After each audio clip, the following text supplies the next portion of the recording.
Halo semua, kembali lagi. Sekarang kita coba bahas ada soal yang aku bikin di sini. Di dungeon level 2, dekat dengan Golden Castle Village, Party Laios bertemu dengan Basilisk, hewannya di bawah sini. Gen penentu warna bulu dan sisik pada hewan Basilisk terdapat pada kromosom yang sama. Jadi kayak kita bisa lihat ada ayam, ada ular. Jadi ada gen yang ngatur warna bulu ayam sama gen yang ngatur warna sisik dari ular. Pada bulu, gen C menyebabkan bulu warna coklat hitam bersifat dominan. Terhadap adalnya C kecil yang menyebabkan bulu warna putih. Mungkin kita catat di sini informasi yang penting. Jadi C besar dia itu coklat hitam, atau mungkin aku boleh coklat aja ya biar gampang. Coklat. C kecil itu dia putih. Oke. Kemudian pada sisik gen G besar menyebabkan warna hijau. Oke, G warna hijau. Dan juga G kecil berwarna kuning. Kita tahu bahwa kedua gen ini ada di kromosom yang sama, jadi gennya terpaut. Laios mengawinkan Basilisk galur murni dengan bulu coklat hitam dan sisik hijau dengan Basilisk bulu putih dan sisik kuning. Mungkin kita taruh di sini ya. Jadi kita ada Basilisk yang pertama tuh dia coklat hijau ya. Tadi kan coklatnya dominan ya. Terus dibilang juga bahwa si Basilisk ini tuh dia galur murni. Masih ingat galur murni itu apa? Organisme yang sifatnya galur murni itu berarti dia bersifat homozigot untuk semua gen ya. Jadi arti dari galur murni itu dia homozigot untuk semua gen. Jadi misal aku ada organisme A besar, B besar, C kecil, D besar. Inilah galur murni. Tapi seandainya D besar ini aku ada heterozigot, maka ini udah bukan galur murni lagi. Oke, semua galur murni artinya semua homozigot.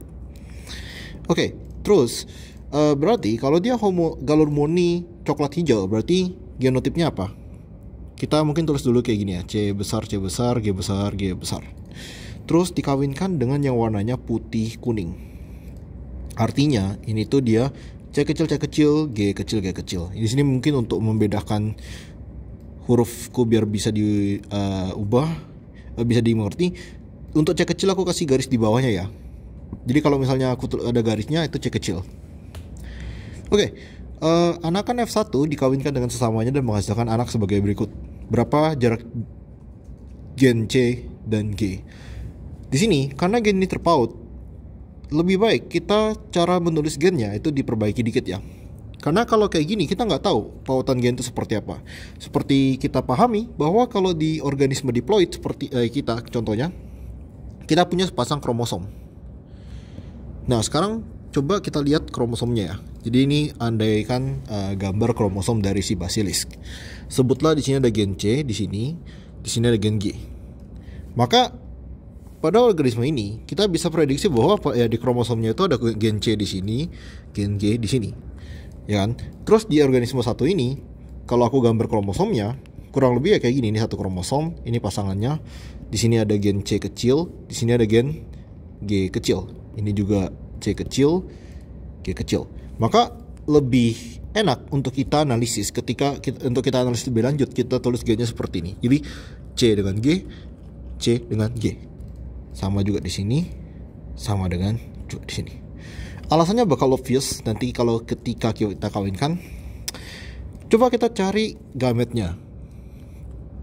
Gametnya apa di sini? Oke, jadi kalau yang ini gametnya pasti C besar, G besar. Yang ini C kecil, G kecil. Ketika gamet bertemu, dapatlah anak. Kita ada F1, anakan F1. Anakan F1 heterozigot, jadi ya C besar, C kecil, G besar, G kecil. Namun, perhatikan sekarang, kalau ketika kita ada heterozigot, kita tulis seperti ini. Kondisi kromosom dia itu nggak jelas.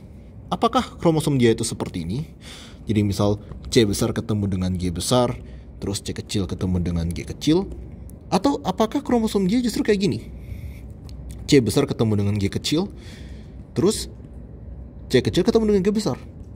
Yang mana yang benar antara ini dua? Nggak jelas kan? Maka dari itu kita harus perhatikan lagi gametnya. Perhatikan bahwa ya kromosom itu kan setengah dari ayah, setengah dari ibu. Maka di sini kalau kita lihat gamet yang satunya C besar, G besar, yang satunya C kecil, G kecil, maka susunan dari kromosom mereka itu harusnya benar C besar dengan G besar, C kecil dengan G kecil.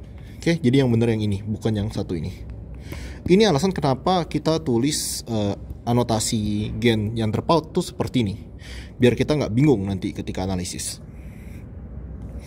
Aku taruh di nggak perlu juga sih, kita hapus saja. Oke. Terus dibilang anak F1 itu dikawinkan dengan sesamanya menghasilkan anak seperti berikut. Mungkin kita pindahin di sini biar lebih bersih. Ini F1 ya, C besar dengan G besar, C kecil dengan G kecil, dikawinkan dengan sesama F1, jadi C besar G besar juga, C kecil G kecil. Sekarang coba kita analisis gimana gamet yang dihasilkan. Mungkin aku gambar ulang ya kromosomnya biar kita bisa lebih pahami proses pembentukan gametnya gimana. Ada C besar, G besar, C kecil, G kecil gitu. Gamet pertama. Apa sih gamet pertama di sini? Bisa jadi C besar G besar kan. C kecil G kecil. Gampang. Ini terjadinya gimana gamet kedua ini? Ini terjadi ketika crossing over tidak terjadi, ya kan? Jadi ketika ini kromosomnya langsung diturunkan begini saja, maka ya ini nggak ada langsung aja turun seperti ini. Namun kita juga bisa dapat gamet seperti ini, misal C besar G kecil, C kecil G besar. Gimana caranya kita bisa dapat gamet seperti ini?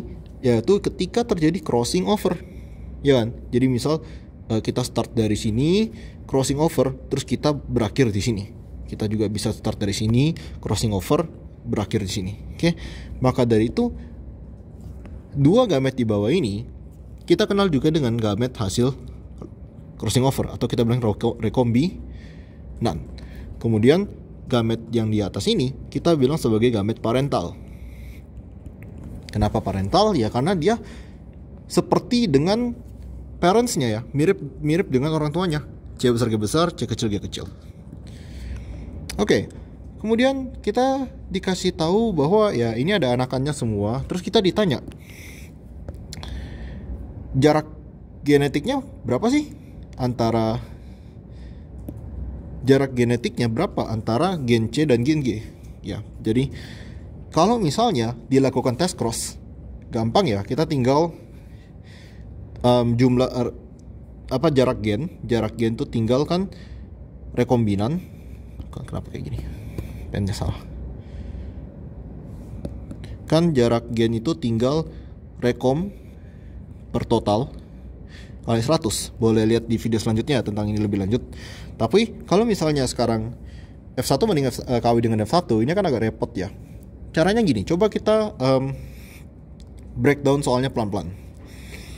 Kita lihat gamet dari pasangannya ya. Kan kurang lebih kayak gini juga.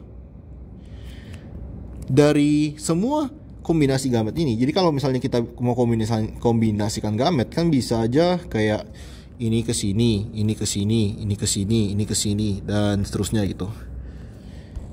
Kalau kalian coba analisis satu-satu seperti ini, menurutku repot banget.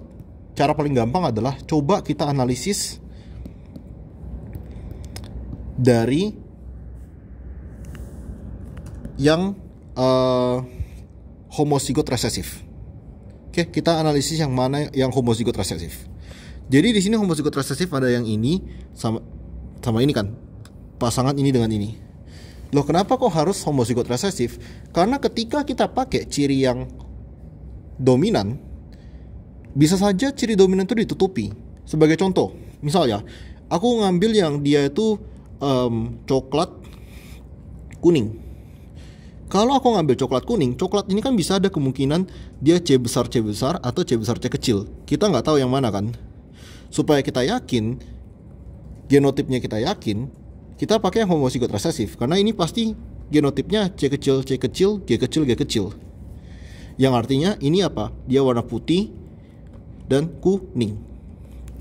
Kita coba cari di sini mana yang putih dan kuning. Nih, 320. Kita highlight. Sekarang kita udah tahu bahwa yang putih kuning itu 320 itu adalah homozigot resesif. Selanjutnya gimana caranya kita tahu jarak gennya? Coba kita cek lagi di sini. Ketika kita dapatin gamet C kecil G kecil, Ini ciri apa? Ini adalah gamet parental ya.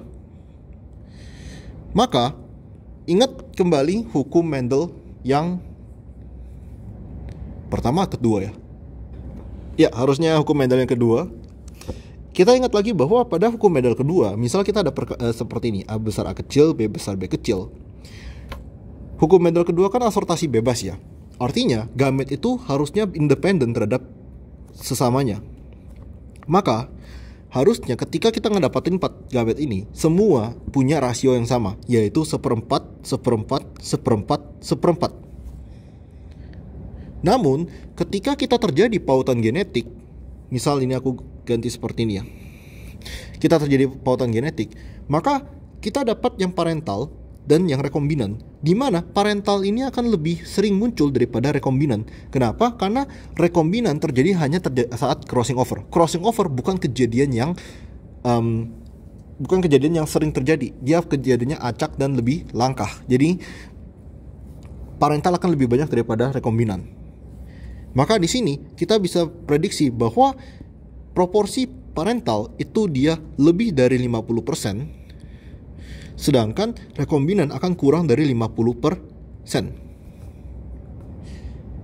Oke, sekarang kita udah tahu hal ini ya. Berarti parental tuh dia lebih dari 50%, kalau rekombinan tuh dia kurang dari 50%. Kita udah tahu juga bahwa tadi yang C kecil, G kecil 320. Coba kita cari tahu berapa proporsi homozigot resesif ini dibandingkan semua. Ini kalau kita tambahin semua totalnya 2000 ya. Jadi ini tuh proporsinya adalah 320/2000. Ini adalah 0,16. Berarti ini proporsi C kecil, G kecil dari semua kombinasi genotip, ya kan? Nah, sekarang berapa sih kemungkinan kita ngedapatin C kecil, G kecil? Kalau misalnya sekarang coba kita abaikan dulu pautan genetiknya. Kita kembali lagi ke kasus ini. Jadi misal kita ada A besar A kecil, B besar B kecil dikawinin dengan A besar A kecil, B besar B kecil. Berapa kemungkinan aku ngedapatin A kecil, B kecil? Kemungkinannya adalah 1/16. Dari mana 1/16? Karena kemungkinan kita dapat nih 1/4, kemungkinan kita dapat nih 1/4. 1/4 dikalikan 1/4 adalah 1/16. Atau dalam arti lain, A kecil, B kecil itu kan 1/16. Maka untuk ngedapatin A kecil, B kecil itu 1/4.